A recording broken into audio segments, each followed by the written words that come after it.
নমস্কার। আজ আপনাদেরকে আমি দারুণ একটি স্বাদের কেক বানিয়ে দেখাবো।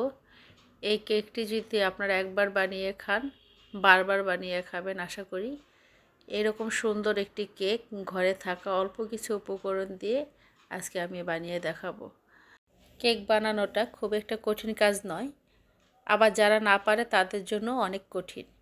আজকে আমার এই রেসিপিটা যদি আপনারা ফলো করেন তাহলে অবশ্যই আপনারাও পারফেক্ট একটা কেক বানাতে পারবেন। তাহলে চলুন দেখা যাক কিভাবে আমরা এই কেকটি বানাচ্ছি। একটি চালনিতে আমি নিয়ে নিচ্ছি এরকম 1 কাপ ময়দা, 1 চা চামচ বেকিং পাউডার, হাফ চা চামচ বেকিং সোডা আর সামান্য একটু লবণ।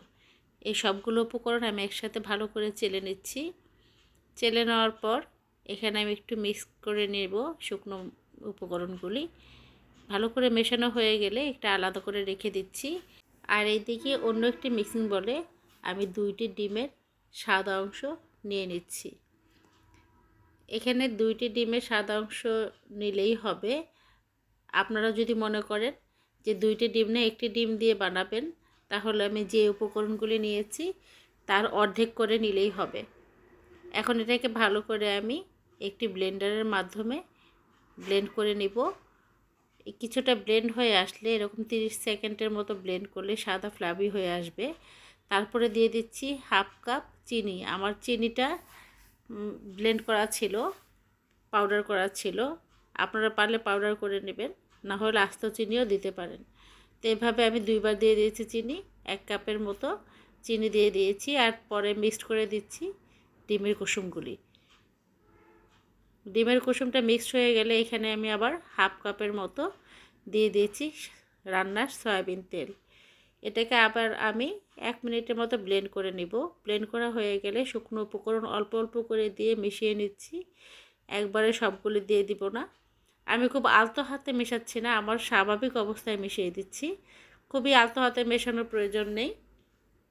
দেখুন আমি 2বার করে দিয়ে মিশিয়ে নিচ্ছি। আমার মেশানো হয়ে গেছে। এখন আমি এখানে দিয়ে দিয়েছি 2 টেবিল চামচ গুঁড়ো দুধ। এখন ভালো করে মেশানো হয়ে গেলে এখানে আমি দিয়ে দিব 1 টেবিল চামচ ভিনেগার। সাদা ভিনেগার দেওয়ার পরে এটা একটু ফেনা ফেনা ভাব আসবে, কারণ এখানে আমি বেকিং সোডা ইউজ করেছিলাম। এটা টেনশনের কিছু নাই, এটা ভালো করে মিশিয়ে নেবেন। তারপরে দিয়ে দিচ্ছি 1 চামচ ভ্যানিলা এসেন্স। ভ্যানিলা এসেন্সটা মিশিয়ে নেওয়ার পরে আমার মনে হয়েছে আমি একটু কালার করব কেকটা, তাই এখানে আমি 2 চামচ বলতে 2 চা চামচ, যেটা হচ্ছে আমার এই ফুড কালারের ঢাকনাটা দিয়ে আমি দিয়েছি 2বার, দিয়ে একটু কালার করে নিয়েছি। এখন এটাকে আমার মেশানো শেষ। এদিকে আমি একটি কেকের মোল্ড রেডি করে রেখেছিলাম। কেকের মোল্ডে একটি অয়েল পেপার বিছিয়ে নিয়েছি। তারপর এটার মধ্যে ভালো করে দিয়ে দিয়েছি। সবগুলো ঢেলে দেওয়ার পরে এটাকে আমি একটু ঝাঁকিয়ে নেব, একটু ট্যাপ করে নেব, কারণ এখানে যে বুদবুদটা আছে সেই বুদবুদিটা আমি এটা বের করে দিব। ভিতরে বাতাসটা বের করে দিতে হবে ভালো মতো। আমার এটা ট্যাপ করে নেওয়া হয়ে গেছে। আর ওই দিকে আমি চুলায় একটি পাতিল ফ্রি হিট হতে দিয়েছি 2 থেকে 3 মিনিটের জন্য। ফ্রি হিট হয়ে গেছে। এখন এখানে স্ট্যান্ড দিয়ে বসিয়ে দিচ্ছি মোল্ডটা, তারপর ভালো করে ঢাকনাটা আটকে দেব। এখন 40 মিনিটের জন্য। এই 40 মিনিট পর দেখুন আমার এই কেকটা হয়ে এসেছে। যখনই এরকম কাঠিটা সাদা হয়ে আসবে বুঝে নেবেন হয়ে গেছে। এখন আমি কেকটাকে ঠান্ডা করে নিয়েছি। ঠান্ডা করে ঢেলে দেখাচ্ছি আপনাদের কেকটা আমার কেমন হয়েছে। খুব সহজে উঠে এসেছে মোল্ডটা। এখন দেখুন আমি কেকটা উল্টে দিচ্ছি। উপরে হালকা কালার হয়েছে, খুব বেশি একটা কালার হয়নি। আমি যতটা আশা করেছিলাম কালার, আসলে ততটা হয়নি। তো আমি পিছনের এই কাগজটা সরিয়ে নিচ্ছি। সরিয়ে নেওয়ার পরে দেখাচ্ছি, দেখুন পিছনটা এরকম সুন্দর একটা কালার এসেছে। কিন্তু সামনের কালারটাও হয়েছে সুন্দর, কিন্তু ভিতরে জানি কেমন হয়েছে চলুন দেখা যাক ভিতরে কেমন হয়েছে কালারটা।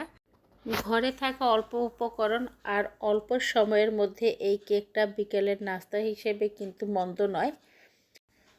আমার বাচ্চারা যখন কেকের বায়না ধরে তখন এই রকম করে তাড়াতাড়ি আমি একটা কেক বানিয়ে দিই মাঝে মধ্যেই, আর সেই কেকটা খেয়েই ওরা খুব খুশি হয়ে যায়। তো দেখি আমার কেকটা ভিতরে কীরকম হয়েছে আপনাদের সাথে শেয়ার করি। আমার এই ভিডিওটা যদি আপনাদের ভালো লাগে অবশ্যই একটি লাইক ও সাবস্ক্রাইব দিয়ে আমার পাশে থাকবেন। দেখুন আমার এই কেকটা কতটা সফট হয়েছে। এরকম একটি কেক যদি বানিয়ে বাচ্চাদেরকে দেন, অবশ্যই ওরা খুশি হয়ে যাবে। সবাইকে ধন্যবাদ।